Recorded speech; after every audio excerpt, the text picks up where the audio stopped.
Hello everyone and welcome to another Houdini tutorial. It's been far too long since I've made one of these, so I figured now would be a good opportunity to make one. Today we are going to be creating a mold and then filling it up with like molten metal, if you will, and then have it harden. And then we'll flip the mold over and have our object come out from the mold, the cast. I'm not that great with the terminology, so I guess I will just show you what I mean. Let's go ahead and start by creating a project and saving it. All right, now that we have the intro stuff out of the way, let's create our mold, our cast. I'll drop down a geo. We'll call this cast. Dive inside and drop down a box. Inside, we'll make this a polygon mesh, and we want to stretch this out a little bit. This way and this way. Kind of want it to be longer. What I'm trying to create is a intro title screen for my other YouTube channel. I don't know if you guys know this or not, but I actually have two YouTube channels. I have Eric Minear, which is strictly professional Houdini stuff, which it seems like that's what most of you guys are interested in, if my analytics have anything to say about it. But I also just have a more fun, play it soft and loose kind of YouTube channel where I will talk about like video games or whatever sounds good to me. So that title is called Missing My Niche. So I actually want to create an intro title for Missing My Niche. So I'm going to type in a font and then I'm going to fill in that font with the molten metal.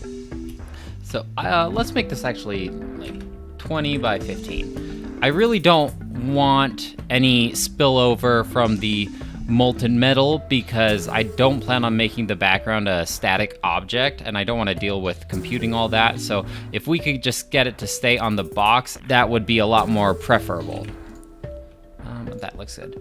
Okay, so now I'll just drop down a font, and in it we will type in my title. I'm actually going to separate each of these letters double spaced, so then if the letters are too close together, we run the risk of our particle fluid surface meshing together, and I want each of these letters to be defined and legible. So that's why I'm spacing them out an extra space than would normally be.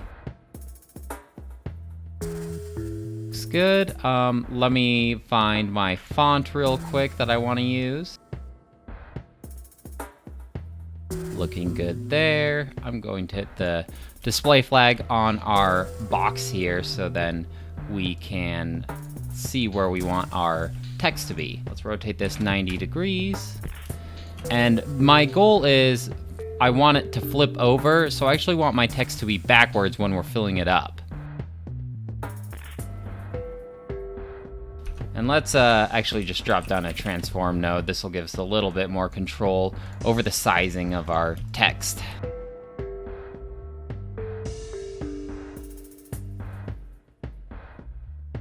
All right, looking good. Let's drop down a poly extrude. Give our font a little bit of depth here so it can actually puncture into the box. Output the back. That's key for using a Boolean. All right, that's looking pretty good. I might come back and adjust that just a little bit later. Let's drop down a Boolean here. Perfect, that's just what we want. I think I may make the box just a little bit deeper.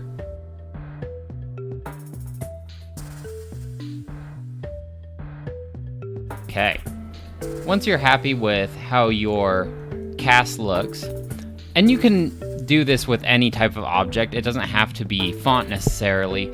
If you recall one of my earlier tutorials, we indented a coin with a clover, and it is basically the same principle here. You can do any kind of design you want on your cast, and it will work just fine. I'm just doing a intro title, so that's why I went with the font. So let's drop down a null so we can reference this later. We'll call this outcast. And now let's create our emitter. this will emit our molten metal over our cast. So I'll just drop down another quick box. Polygon mesh. Raise it up just a little bit. Increase the size. And we're just going to animate it moving across the cast. Let's actually move it up just a little bit more so it's out of the frame. We don't want to actually see our emitter. 13 is good. And we'll just animate it on the X scale. So we'll say -10, Alt left click, and I want to do some other things to this too, so it's going to be fairly quick as far as this simulation goes, because I want to add a couple other things to it later. So only about 2 seconds later, we'll try on 10. So it's going to move across our cast here. And I'm going to go to my animator editor, and to stop it from easing in and easing out, I just want one straight line. I'll highlight both my keyframes and hit this straight button. That way it's just a smooth transition left to right. I might actually increase this cast just a little bit wider. Just that, it's pretty simple as far as emitters go. Just keep in mind that the size of your box is the amount of particles that's going to be emitted into your scene. So if you don't want that much fluid, you might consider shrinking the size of this just a little bit. I actually think I'm going to make it kind of skinnier on its X and Y scale. So it's not just a ton of goop, just enough to fill in our letters. That's good there. Let's drop down another null. And we'll call this out emitter. Okay, moving right along. Let's go to our shelf tools up here in the viscous fluids. We'll click on the Emit Lava. And since I already had this geometry selected when I hit Emit Lava, it already assigned it to this. Now it's asking any fluid object to emit the lava into. We don't want any, so just press enter. And it's going to set up an auto-dop network for us automatically. Now you'll recognize this from other flip solvers that we've used previously, but there's one additional node right here called gas temperature update. Essentially this just affects how fast our liquid cools and hardens. So we'll mess around with that a little bit later. I just wanted to point it out here. So let's hit play and see what happens. It's looking pretty good. You can see here, compared to other flip simulations that we've done before, our particles have a visualization, a color to them, and this represents the temperature of the particles. So white particles would be very high temperature. They are a lot more fluid-like, but as it goes along, you'll see it goes from yellow to orange to red to black, and that affects how cool our particles are, or how hard they are getting. So right now they're taking quite a long time to cool off, so we'll have to mess with the cooling rate just a little bit later. Another thing you probably already noticed is it's not colliding with our cast because we need to make it a static object. So let's hop up one level. With our cast selected, we'll go up here to the collision tab and click on this terrain object. And when we go back into our auto-dop network, you can see that it already added a static solver and a terrain object. We don't need this merge necessarily, so we can just hit delete. If we were combining it with other objects to turn into static, we would use it, but this is the only object I plan on our particles colliding with. Next thing we want to do to make this simulation run a little smoother and quicker is to reduce the size of our bounding box. This will just reduce what is calculated around it. And if our particles do happen to collide with this bounding box, they will disappear. That looks good right there. Let's hit play, see what it looks like. All right, I'll stop it right there. You can see that it's clearly colliding with our object here. The problem is, it's not colliding very well. You can see right here that it just skips right over where it's supposed to be. So we need to mess around with the collision object a little bit. In here, we'll click on collision and our bullet data. And let's uncheck this display geometry, but check this guide geometry. And this guide geometry is a visualization of where our particles will collide. So there's a couple things we can do to make this a little more refined. Switch back over to the RVD solver, and we can up these uniform divisions a lot. The more uniform divisions, the more accurate your collisions will be. So we'll bump that up to 300, so pretty significant amount. Another thing we can do is, back in our bullet data, we can scroll down and see our collision padding. This just spaces out our geometry from our actual collision.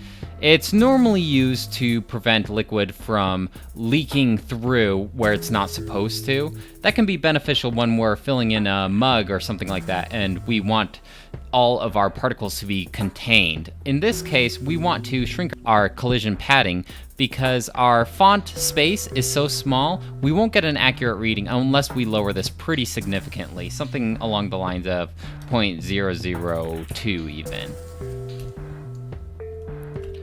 Okay, I think we're good to take off this guide geometry, and let's click on display geometry, hit play, and check it out.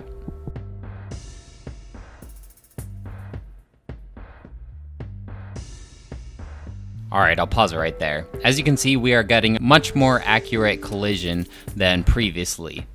So let's scroll back. I think we are done with our static object. We have that all set up. Now let's dive into our flip fluid object node. And right here, you'll see our particle separation. Now, if you've seen any of my previous tutorials, you'll know that the smaller this number is, the more particles we'll have, the better our resolution will look, but the longer it will take. So let's hold off on adjusting that until we're sure that we're happy with how the simulation looks. Over here in our volume source, we can see our activation. We're going to keyframe this because after 2 seconds, we want to stop emitting particles. So we can actually keyframe this by hitting Alt left click right here on frame 1. Let's turn off this brain for a second so it doesn't do any loading while we're messing around with these keyframes. And at frame 47, let's keyframe it again at 1, and we'll skip forward one more frame and turn it to 0. If you recall, the reason we do this is because Houdini normally wants to blend keyframes together. From doing an integer 1 to 0, it's going to naturally blend to 0 about halfway. So we want it to do a hard 1 to 0 right after just one frame. We can click this brain again and check it out, see if it stops.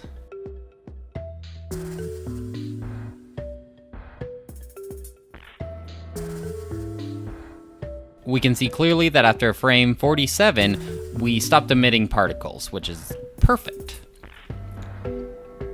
Now you can see that because our particles aren't cooling fast enough, they're going to be spreading all over our simulation. They're just going to be flying off. That's not what we want. We want it to stay pretty strictly on top of our cast here. Now we go to our new node, the gas temperature update.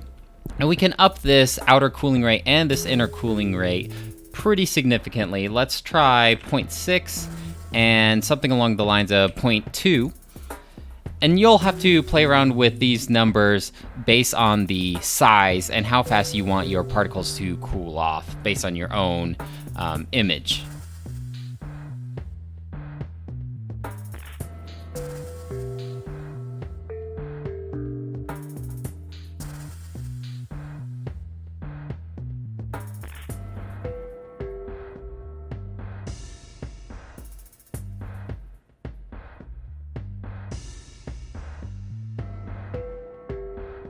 Alright guys, as you can see, I got just a little bit of spill off here. So I'm just going to bump up the cooling rate. Let's try 0.65.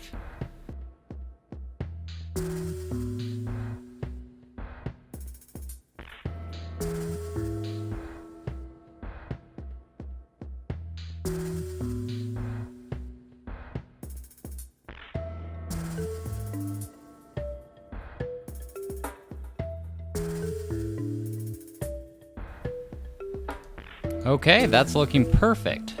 There's just a couple things we need to adjust here now. Let's go to our flip solver here.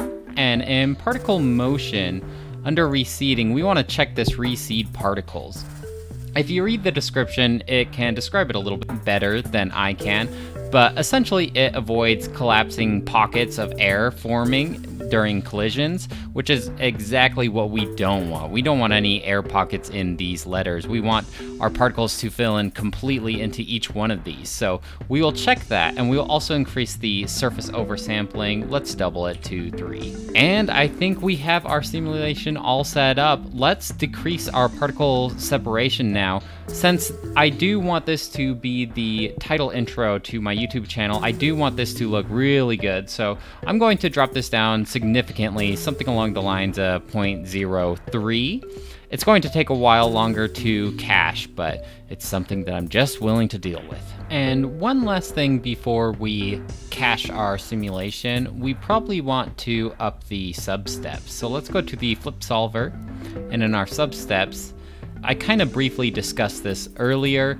in an earlier tutorial, but substeps are the calculations in between each frame. So right now it's 1 and our max is 2. Let's up both of these 3.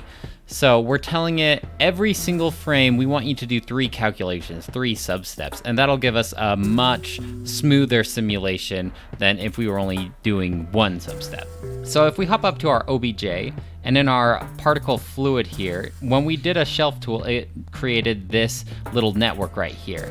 As you can see, we have our DOP import here and our display flag. This is basically reading everything that we did in our AutoDOP network. This is basically the same node here, our DOP.io, and we want to save this to our hard drive so that it just automatically loads. We can just reference it. We don't have to wait for it to cache or anything. Let's hit the display flag on this and rename our geometry file particles. And depending on how low your particle separation is, how big your simulation is, this can take a decent amount of time. You're probably looking at a little under an hour. So let's hit save to disk and I will return shortly. Okay guys, that took a lot longer than just under an hour for me. That took about 4 to 5 hours. So a little more complex than I thought it was going to be, but we got our file all cached. Let's hit load from disk. And let's get forward to 230, 240. And what you want to do is just make sure that the particles filled in your cast correctly. Just make sure that you didn't get any leak through. Sometimes when the material is too thin, the particles can kind of slip through your collision object. So that's one thing you want to check for. Just make sure that the features you want to show are well defined. It looks like in my case they are looking pretty good. I think I'm pretty happy with how this turned out. So we can go ahead and go to the next step. Let's compress this cache. You can actually skip this step if you want. It just makes the checking out the particle fluid surface a little faster, and it doesn't take too long to cache. So usually I do cache the compressed file. I'll just name this compressed, and let's save to disk. This will be a lot shorter than the particles.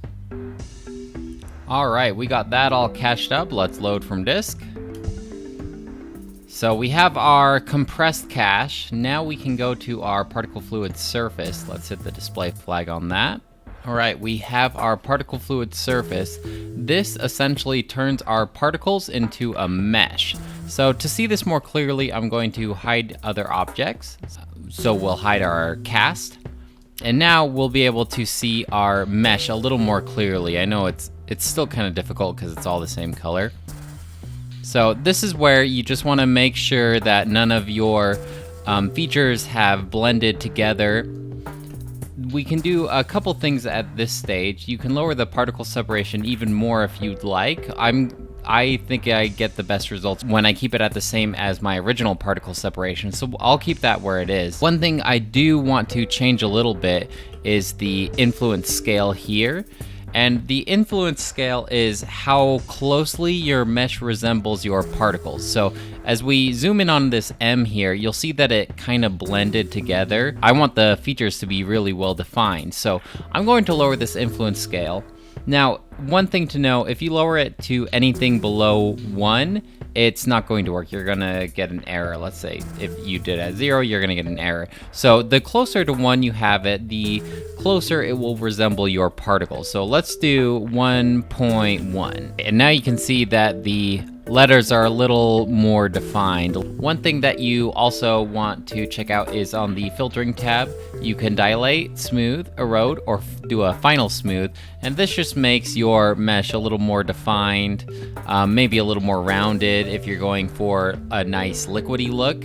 I kind of want my features to be a little more sharp. I'm going to leave these unchecked in this situation. Usually I do like to apply a smooth and a final smooth at least, but for now I will leave those unchecked. We'll just keep it simple. I think we're good to save the cache for our particle fluid surface. One thing I would recommend is just save. It's always good to save in case of crashes, because there's nothing worse than doing all this work and having your file crash. So make sure you save. Let's rename this surface, and we can go ahead and save this. I'm not sure how long this one will take, but I'd imagine a decent amount of time because of how long the particles took. It probably won't take as long as the particles, but still a decent cache, I'd imagine. All right, so once we have the surface cached here, you can see that this is a little new compared to what we're used to with a normal flip simulation. They add color to represent the temperature. So basically they just attach the attribute temperature to it. And I already explained that a little earlier, and then they add the attribute to our surface cache here. So when you do render it, it'll show those colors. Here is where, if you did want to change the color of your molten metal, then this is where it would be. Now let's take this information and put it in a different geometry node along with the cast so we can animate them together. Just going to take off the display flag on all of these. So let's create another geometry real quick here. We'll call this animation. Let's dive in and drop down an object merge. And we want to bring in both the cast and the particle surface. All right, for some reason, my drop-down menu to bring in some nulls isn't working. We can just bypass this by going into our cast geometry. Let's copy this null right here called outcast. We'll dive back in and we'll paste it right here, and it will have the same effect. I'm not sure why that's not popping up. Let's see if it does it for the particle surface.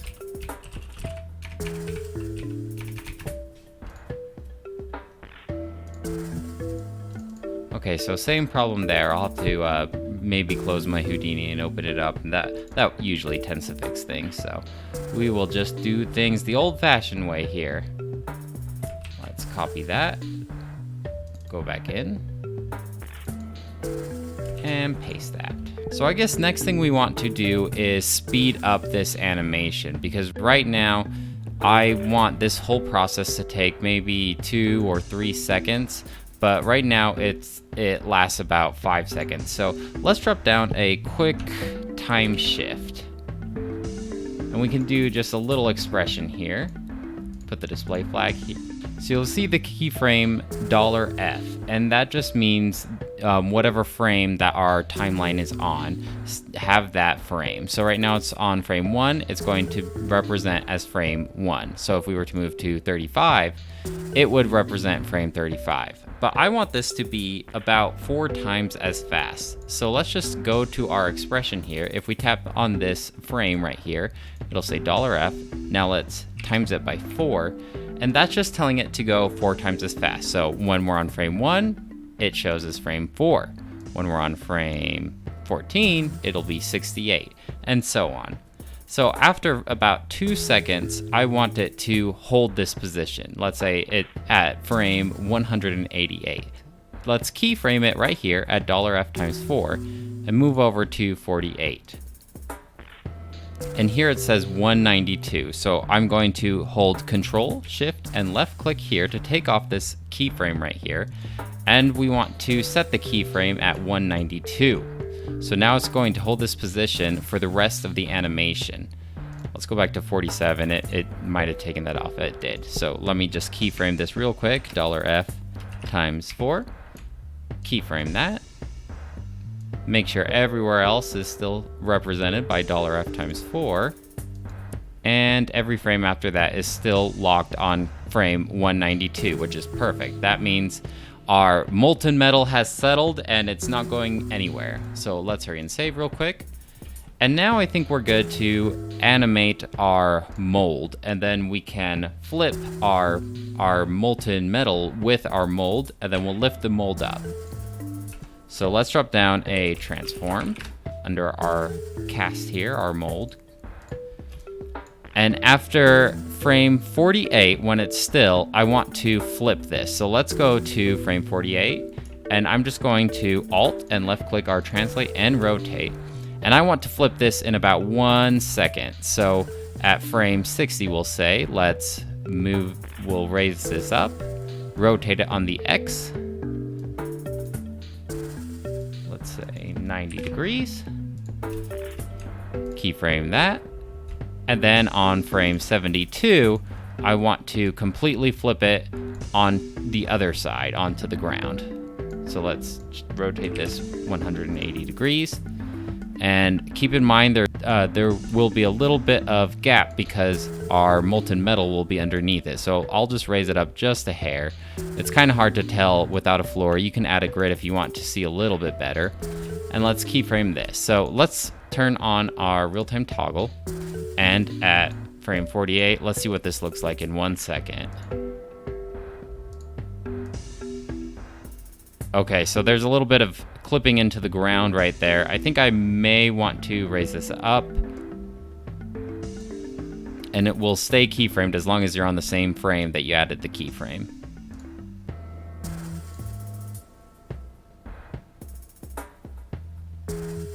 Okay, that's still a bit too slow for my liking. I think I'm going to reduce the time of that in half. So at frame 454 is what I want that happens at frame 60. So if we click on here, we can see our keyframes represented by this green dot right here. I'm just going to highlight right here, right click, and copy our keys. And then at frame 48, right click, and let's paste our key. Then we'll select this and delete that key, and we'll do the same thing for frame 72. Copy, and at 60, we will paste. Delete this, let's check it out. Perfect, that's a lot more quick and snappy. It looks like it still clips through the floor just a hair. I think I'm just going to do this the quick and dirty way where we just raise it up just a hair. And keyframe those. Give ourselves a gap for the molten metal. We have the animation for our cast flipping. We want the metal to do the same thing, but we want it to be on its own transform because we're still transforming the cast individually. So I'll just Alt and left click this transform so it has all the same information, and click on our metal here. So they will do the exact same thing, ideally at the exact same time. Yes, perfect. Okay, let's save real quick. Let's add a merge. Combine these two guys.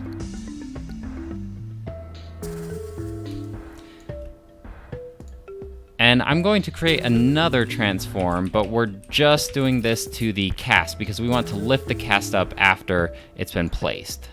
So after frame 61, let's go to 72. And in our second transform here, let's make sure everything is keyframed. And then we're just going to raise this up in the air. Say about right there. And at frame 60, it will be 0. So it'll be from 60 to 0. Okay. Perfect.